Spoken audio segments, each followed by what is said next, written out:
What's up, y'all? In today's video, we're gonna answer the question, what is a trust? Check it out. What's up, everybody? My name is Saluto Uba, and I'm the founder of the Uba Law Group. We're a law firm that's here to help you protect your business and family legacy. Today, we're gonna answer the question, what is a trust and do you really need it?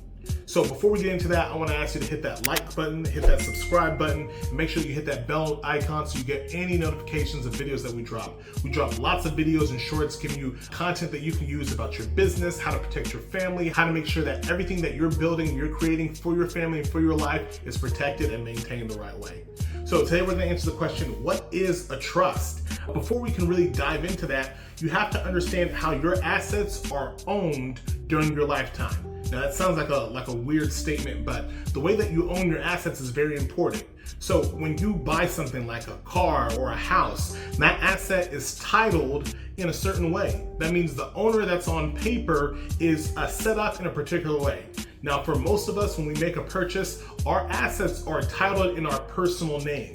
Or when you have a bank account, it's set up in your personal name, or perhaps you have a joint bank account with the spouse, but those things are owned in your personal name. So that means after you pass away, those items have to be dealt with in a specific way.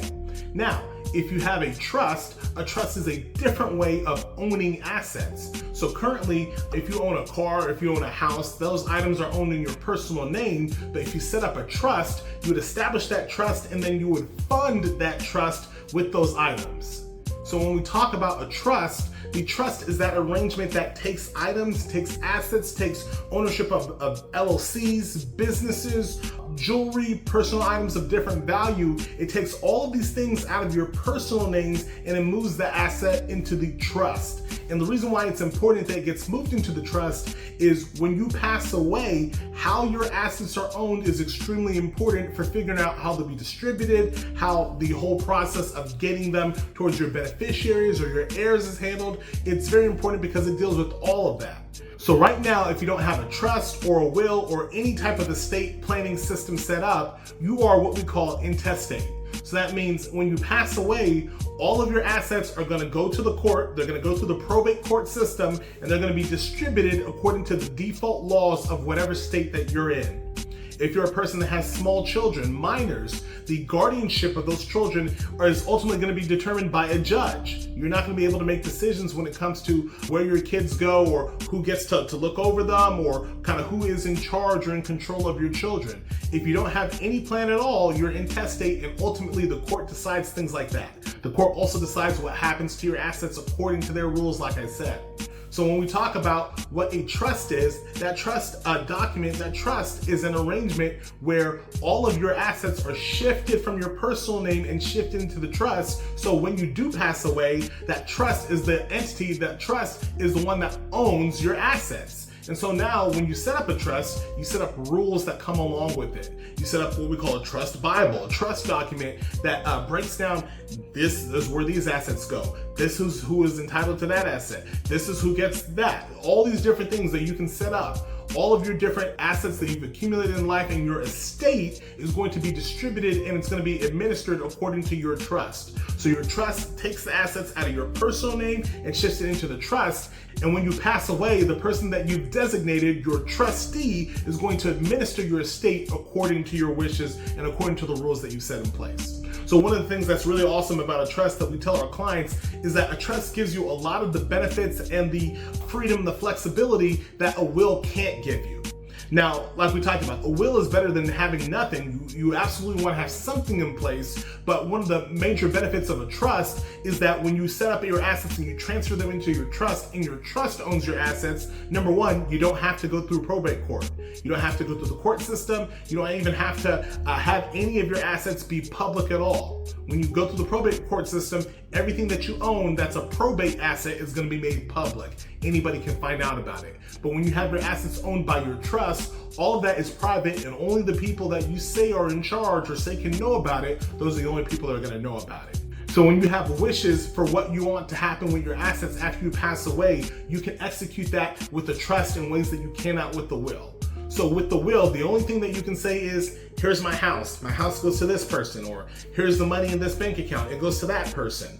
And so if you're trying to put rules or guardrails around your assets, you don't want to dump a big asset, or you don't want to dump a lot of money on a person that might not be able to handle it, you cannot do that with the will. The will only be able to give that person the asset outright, and there's no way that you can put any protections or any guardrails or anything like that around it.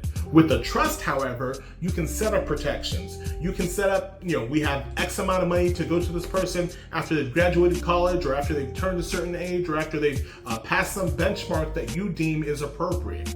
With the trust, you can set up, hey, if somebody in the family has problem with money, gambling addiction, substance abuse, anything like that, if there are any kind of guardrails that you want to protect against, you can establish those rules in a trust. You can't do that with a will.